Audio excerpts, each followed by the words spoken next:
प्रिय साथियों, डॉक्टर अशोक जितावत के चैनल में आपका फिर से स्वागत है। दोस्तों, आज हम टाइम और वर्क से रिलेटेड कुछ मिक्स्ड प्रॉब्लम्स करेंगे। ये हमारा पार्ट 3 है टाइम और वर्क से रिलेटेड। इससे पहले पार्ट 1 में हमने आपसे एफिशिएंसी से रिलेटेड टाइम और वर्क की कुछ प्रॉब्लम्स को डिस्कस किया था और हमने बताया था कि यदि दो या दो से ज़्यादा आदमियों की एफिशिएंसी अलग-अलग हो तो उनका मिक्स्ड काम किस तरह से निकालते हैं।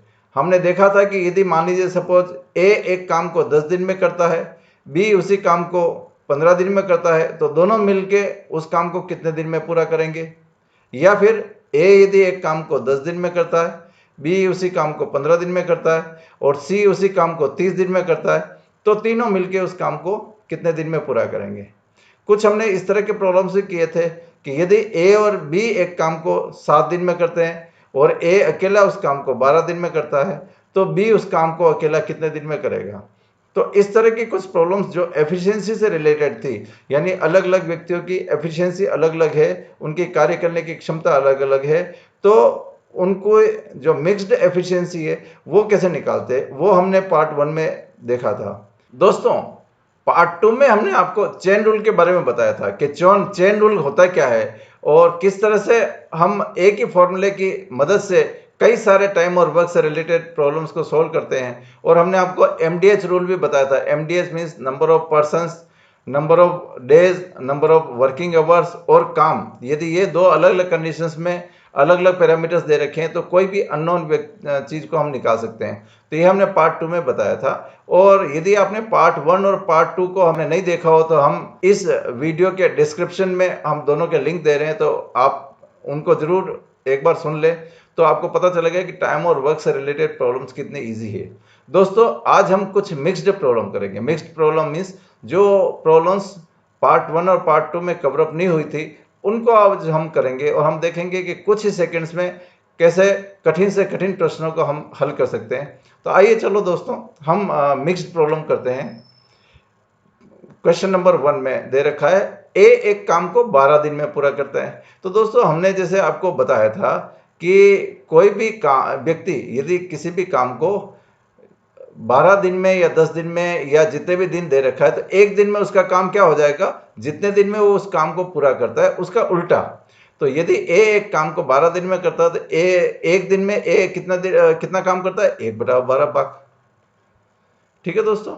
अब आगे दे रखा है ए से बी 60% अधिक दक्ष है, तो बी अकेला उस काम को कितने दिन में पूरा करेगा। अब क्या दे रखा है, बी 60% अधिक दक्ष है। 60% का मतलब यदि ए एक दिन में 1/12 भाग करता है तो बी कितना काम करेगा, उससे 60% ज्यादा काम करेगा। यानी बी का एक काम कितना हो जाएगा, 160/100। अब यहाँ 160 क्यों लिखा, क्योंकि बी की ए की एफिशिएंसी 100% है, तो बी की एफिशिएंसी कितनी हो जाएगी, 60% ज्यादा होता है। 100 + 60 कितना हो जाएगा, 160। तो 160 और से 100 ये आपके परसेंटेज हो गए।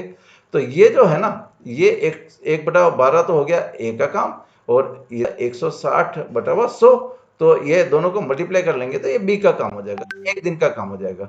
अब इसको थोड़ा सोल्व करते हैं तो कितना हो गया, 0 से 0 कट गया और ये 16 से 12 कट गया, तो ये 4 चौको 16 और 4 तिये 12।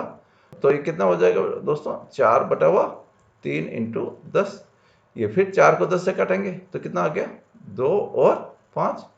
तो ये हो गया आपका 2/5 × 15। तो ये हो गया आपका बी का काम। किसका काम हो गया, बी का एक दिन का काम हो गया, एक दिन का काम हो गया। ठीक है, एक दिन का काम। तो बी पूरा उस काम को कितने दिन में करेगा, 15/2 दिन में। तो 15/2 दिन, तो = 7.5 भी कर सकते हैं इसको, 7.5 दिन। तो बहुत इजी क्वेश्चन है दोस्तों। ये इस तरह के कोई क्वेश्चन आ जाए तो हम कुछ ही सेकंड्स में हम उसको कर सकते हैं। चलिए अगला क्वेश्चन करते हैं। तो दूसरा क्वेश्चन, 5 आदमी और 2 बालक किसी एक काम को एक आदमी और एक बालक की तुलना में 4 गुना अधिक दक्षता से काम करते हैं। तो आदमी और बालक की कैपेसिटी का अनुपात क्या है। तो क्या दे रखा है, 5 आदमी और 2 बालक। मान लीजिए आदमी की कैपेसिटी x है और बालक की कैपेसिटी y है। तो 5 आदमी का मतलब 5x हो गया, एक आदमी की x है तो 5 आदमी कितने होगी, 5x। इसी तरह से 2 बालक, एक बालक की कैपेसिटी y है तो दो बालक की कितनी हो जाएगी, 2y। ये तो हो गया एक कंडीशन। दूसरा कंडीशन में अब ये जो एफिशिएंसी है वो क्या दे रखा है क्वेश्चन में, एक आदमी और एक बालक की तुलना में 4 गुना ज्यादा है। तो ये आदमी की एफिशिएंसी मैंने कहा था x और बालक की कितनी है y, तो इसकी तुलना में 5x और 2y ये कितना गुना ज्यादा है, 4 गुना ज्यादा है। तो जैसे पहले हमने आपको पहले वीडियोज में बताया था, यदि इक्वेशन को इक्वल करना है, ये इन दोनों का इक्वेशन में रखना है, तो क्या करना होगा, हमें इसको 4 से मल्टीप्लाई करना पड़ेगा, तभी इक्वेशन बराबर होगी, क्योंकि x प्लस वाई से 5x प्लस 2y 4 गुना ज्यादा है। तो चलिए इसको करते हैं, इसको किससे गुणा करते हैं, मल्टीप्लाई करते हैं, 4 से मल्टीप्लाई कर देते हैं। तो ये हो गया वापस 5x plus 2y is equal to 4x plus 4y। अब x को इधर ले लेते हैं और y को उधर ले लेते हैं, तो क्या हो जाएगा आपका 5x माइनस 4x कितना हो गया, x इज इक्वल टू, ये 2y उधर गया तो 4y माइनस 2y क्या हो गया 2y। या फिर इसको ऐसा भी कर सकते हैं, x upon y is equal to 2/1। तो दोस्तों दोनों के एफिशिएंसी जो क्वेश्चन पूछ रहा है कि दोनों के एफिशिएंसी का अनुपात क्या है, तो क्या अनुपात हो गया आपका x और y की एफिशिएंसी का 2:1, यानी कि आदमी की एफिशिएंसी जो है वो बालक से 2 गुना ज्यादा है। तो ये आपका आंसर आ गया 2:1। बहुत ही सिंपल है। आइए अगला क्वेश्चन करते हैं। राम एक काम को 6 दिन में पूरा करते हैं, श्याम उसी काम को 8 दिन में पूरा करता है। अब आगे बोल रहा है राम और श्याम दोनों मिलकर उस काम को 3200 रुपए में पूरा करते हैं। अब बोल रहा है क्वेश्चन में, दिनेश की सहायता से राम और श्याम उस काम को 3 दिन में पूरा करते हैं, तो दिनेश को कितने रुपए मिलेंगे। तो दोस्तों देखिए यहाँ पर राम एक काम को कितने दिन में पूरा करता है, 6 दिन में, और श्याम उसी काम को कितने दिन में पूरा करता है, 8 दिन में। और अब आ गया दिनेश, ये दिनेश कितने दिन में पूरा करता है ये नहीं दे रखा, और ये हमें मालूम नहीं। तो मान लीजिए सपोज ये x दिन में पूरा करता है, यदि वो अकेला वो उस काम को करे, तो राम एक काम को 6 दिन में करता है, श्याम उसी काम को 8 दिन में करता है, और दिनेश उसी काम को अकेला x दिन में पूरा करता है। अब ये दे रखा है कि दिनेश की सहायता से राम और श्याम उस काम को 3 दिन में पूरा करता है, दिनेश की सहायता से। इसका मतलब यदि राम श्याम और दिनेश तीनों यदि मिल जाए तो उस काम को 3 दिन में पूरा करते हैं। तो चलिए करते हैं उसको, कि यदि राम 6 दिन में पूरा करता है तो राम का 1 दिन का काम हो गया 1/6, प्लस श्याम 8 दिन में पूरा करता है तो शाम का 1 दिन का काम हो गया 1/8, और सपोज दिनेश इस काम को x दिन में पूरा करता था, दिनेश का 1 दिन का काम हो गया 1/x, और यदि तीनों को मिला दे तो कितने दिन में पूरा करता है, 3 दिन में। इसका मतलब 1 दिन में तीनों मिलके कितना काम करता है, 1/3 काम। तो चलिए इसको सोल्व करते हैं। 1/x इज इक्वल टू कितना हो जाएगा, 1/3 माइनस, अब ये जो 1/6 और 1/8 है ये इक्वल के उधर चल जाएंगे, तो ये जो प्लस के वो माइनस में हो जाएंगे, 1/6 माइनस 1/8। अब इसको जैसे अपन सोल्व करते हैं, इनका एलसीएम निकाल देते हैं। 3, 6 और 8 का एलसीएम कितना हो जाएगा, 24 आएगा, और इसको 3 को डिवाइड करेंगे 24 से तो कितना हो गया, 8 3 24, 8 माइनस 6 चौक 24, 4 माइनस 8 3 24 3, तो ये कितना हो गया 8 माइनस 4 माइनस 3, तो 4 और 3 7, 8 में से 7 गया तो 1, 1/24। तो दोस्तों ये हो गया आपका काम 1 दिन का, किसका, दिनेश का, दिनेश का काम। तो दिनेश एक काम को 24 दिन में, यदि 1 दिन में 1/24 बार करता है तो एक काम को कितने दिन में करेगा, 24 दिन में। तो दोस्तों अब ये क्लियर हो गया कि राम उस काम को 6 दिन में करता है, शाम 8 दिन में, और दिनेश 24 दिन में। तो तीनों का अनुपात कितना हो गया, एफिशिएंसी का 1/6 अनुपात 1/8 अनुपात 1/24। तो इनको ऐसे भी लिख सकते हैं, ये अनुपात यदि हम इनको निकालेंगे तो 1/6 1/8 और 1/24, तो तीनों का अनुपात कितना आ जाएगा, यदि हम इन सबको 24 से मल्टीप्लाई करेंगे तो इनका अनुपात आ गया 4:3:1। तो ये इसका डिटेल यदि आपको देखना हो तो मेरे अनुपात वाले वीडियो को देख लेंगे तो आपको पता चल जाएगा अनुपात कैसे निकालते हैं। तो इन तीनों का अनुपात हो गया 4:3:1। अब दोस्तों 3200 रुपये का अपने को निकालना है कि यदि दिनेश राम और श्याम तीनों मिलके उस काम को करते हैं 3 दिन में, तो दिनेश को कितने रुपए मिलेगा। तो टोटल अमाउंट तो है 3200, और दिनेश चूंकि 1 दिन में 1/24 काम करता है, तो 3 दिन में कितना करता है, 3/24, तो कितना हो गया 3200 इंटू 3/24, तो ये हो गया 3 से 8 3 24, और 8 को इससे काटा तो 400, तो इज इक्वल टू कितना हो गया, ₹400। 400। तो दिनेश को कितना रुपया मिलेगा? 400 रुपये। चलिए दोस्तों अगला क्वेश्चन करते हैं। एक कॉलेज हॉस्टल में एक स्टोर में 320 स्टूडेंट के लिए 80 दिन का भोजन रखा हुआ है। अब यह बोल रहा है कि यदि 20 स्टूडेंट सिर्फ 20 दिनों के बाद हॉस्टल छोड़ देते हैं तो बचा हुआ भोजन कितने दिन चलेगा? बहुत ही सिंपल क्वेश्चन है दोस्तों। सबसे पहले ये दे रखा है कि ये जो स्टूडेंट थे वो 320 स्टूडेंट थे और उनका स्टोर में 80 दिन का भोजन था, और उसमें ये बता रखा है कि 20 स्टूडेंट 20 दिन बाद चले जाते हैं। तो जो बच जाता भोजन डेफिनेटली, क्योंकि 20 बच्चे कम हो गए, तो वो जो भोजन है वो ज़्यादा दिन चलेगा, और वो कितने दिन चलेगा ये हमें निकालना है। तो सबसे पहले देख लेते हैं कि ये बचे हुए स्टूडेंट कितने हैं। तो रिमेनिंग स्टूडेंट कितने हो गए?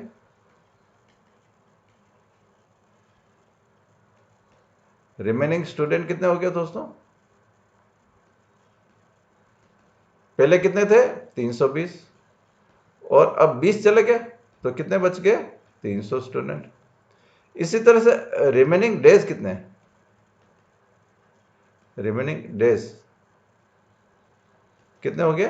पहले 80 दिन का भोजन था और 20 स्टूडेंट चले जाते, तो 80 माइनस 20, तो कितने डेज बचे आपका? 60 दिन बचे। इसी तरह से रिमेनिंग स्टॉक कितना है? तो रिमेनिंग स्टॉक कितना होगा?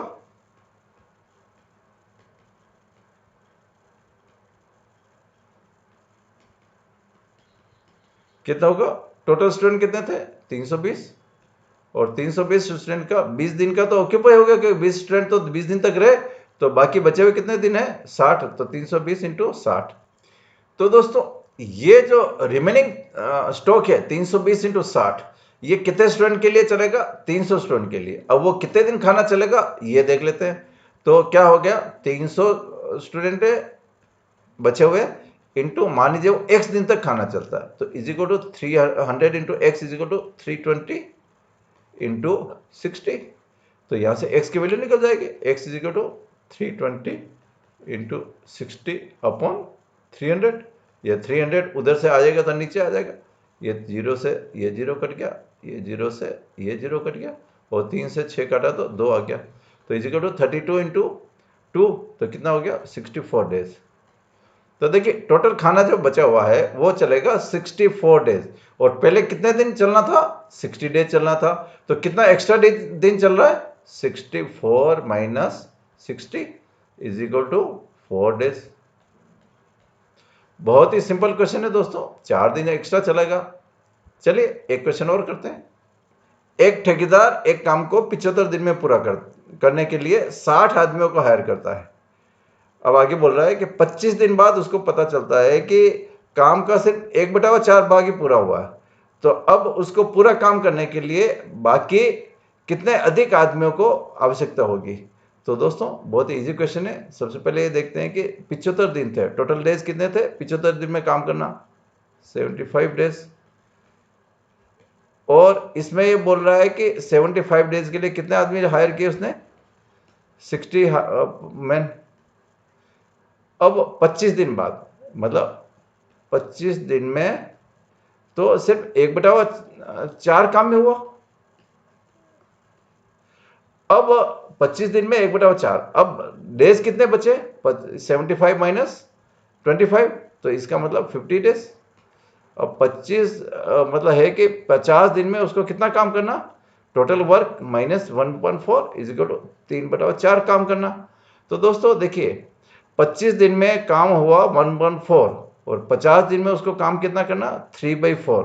तो अब उसके लिए उसको कितना अधिक आदमियों की जरूरत पड़ेगी? टोटल इनिशियल आदमी कितने थे? 60 आदमी थे। अब कितने आदमी चाहिए तो ये हमें निकालना।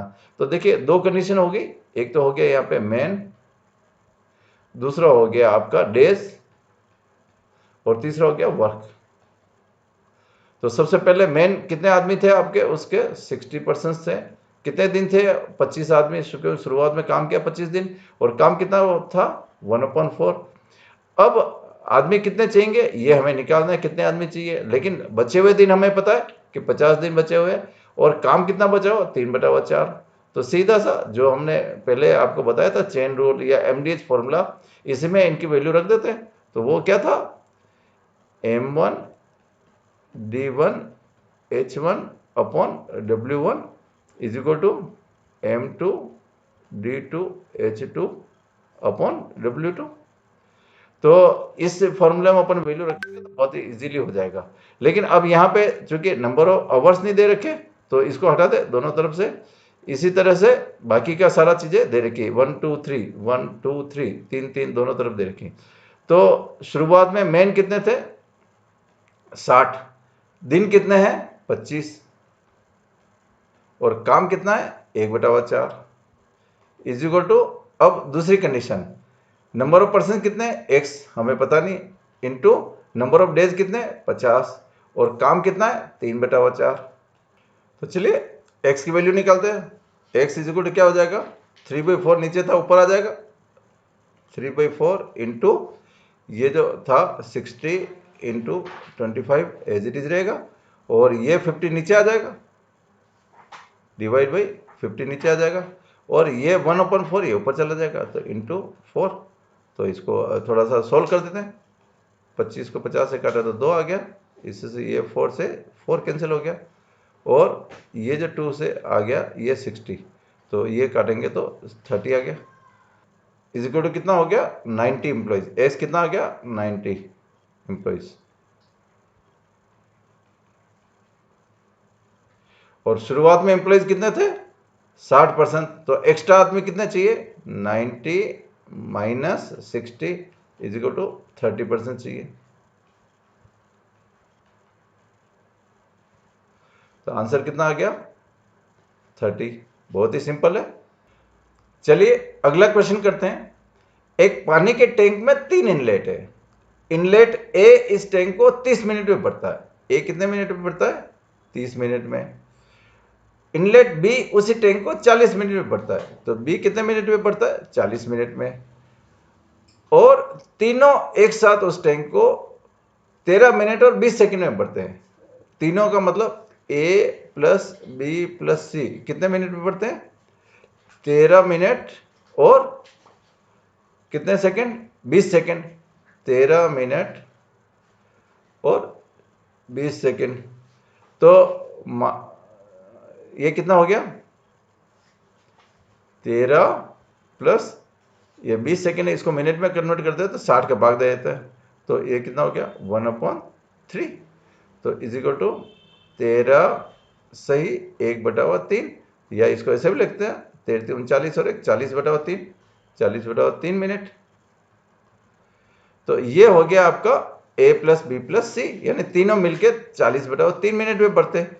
और अब ये निकालना क्या है कि C अकेला उस टैंक को कितने मिनट में भरेगा। मान लीजिए C x मिनट में भरता है, तो C x मिनट में, तो देखिए A 30 मिनट में, B 40 मिनट में और C x मिनट में, और तीनों मिलके 40/3 मिनट में। अब देखिए A उस टैंक को 30 मिनट में भरता है, तो 1 मिनट में कितना भरेगा 1/30। इसी तरह से B उस टैंक को 40 मिनट में भरता है, 1 मिनट में कितना भरेगा 1/40। और C उस टैंक को x मिनट में भरता है मान लीजिए, तो 1 मिनट में कितना भरेगा प्लस 1/x।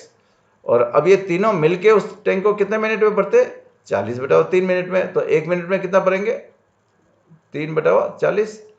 इसको सोल्व कर देते हैं तो 1/x कितना हो जाएगा 3/40 माइनस 1/30 माइनस 1/40।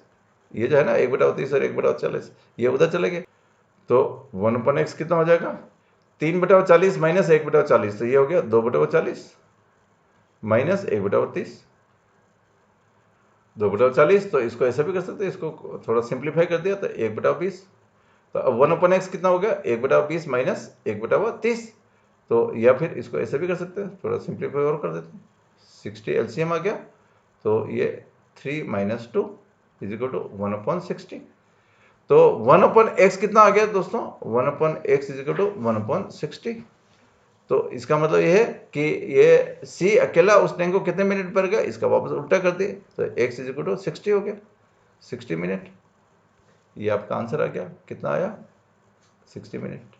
बहुत ही सिंपल है। चलिए दोस्तों अगला क्वेश्चन करते हैं। राम रहीम से 3 गुना अधिक दक्ष है तथा एक काम को पूरा करने में रहीम से 8 दिन का समय कम लगता है, तो उस काम को राम और रहीम दोनों मिलकर कितने दिन में पूरा करेंगे। तो इसमें ये कह रहेगा राम रहीम से 3 गुना अधिक दक्ष है। तो मान लीजिए किसी भी काम को राम जो है वो x दिन में करता है, तो रहीम कितने दिन में करेगा, उसको 3 गुना ज़्यादा टाइम लगेगा, तो 3x डेज में करेगा। तो राम x दिन में कर रहा है और राम चूंकि 3 गुना ज़्यादा एफिशिएंट है, तो रहीम, यदि राम इस काम को x दिन में करेगा तो रहीम कितने दिन में करेगा, 3x दिन में। अब ये बोल रहा है कि राम को एक काम को पूरा करने में रहीम से 8 दिन का समय कम लगता है। तो कहने का मतलब ये है कि 3x minus x is equal to 8 दिन का समय कम लगता है, यानी 2x इज इक्वल टू 8। तो x इज इक्वल टू कितना हो गया, 8/2 इज इक्वल टू 4। तो x की वैल्यू 4 हो गई, यानी राम यदि किसी काम को 4 दिन में पूरा करता है तो रहीम उसको कितने दिन में पूरा करेगा, 4 × 12 दिन में पूरा करेगा। अब ये बोल रहा है कि यदि दोनों एक साथ उस काम को करेंगे तो कितने दिन में पूरा करेंगे। तो जैसे राम हो गया, राम और रहीम, हमने पार्ट 1 में आपको बताया था राम एक काम को 4 दिन में पूरा करता है, रहीम उसी काम को 12 दिन में करता है। तो दोनों उस काम को कितने दिन में करेंगे, दोनों का एलसीएम ले लेते हैं 12। अब 12 से 4 को डिवाइड करते हैं तो 3 आ गया, 12 को 12 से डिवाइड करें तो 1 आ गया। तो देखिए टोटल 12 यूनिट काम है, इसमें से 3 यूनिट काम राम कर रहा है और 1 यूनिट काम रहीम कर रहा है। तो दोनों मिलके उस काम को जो है करते हैं, तो कितना यूनिट हो गया, 4 यूनिट। तो अब दिन कितने लगेंगे, 12/4 इज इक्वल टू 3 डेज। बहुत ही इजी क्वेश्चन है दोस्तों, ये 3 दिन आ गया आपका आंसर। तो दोस्तों ये हमारा पार्ट 3 हुआ। यदि आपको मेरा ये वीडियो पसंद आया हो तो लाइक और शेयर जरूर करें। और दोस्तों आपने अभी तक भी मेरा चैनल को सब्सक्राइब नहीं किया हो तो इसको सब्सक्राइब करें। और थैंक यू वेरी मच। जय हिंद, जय भारत।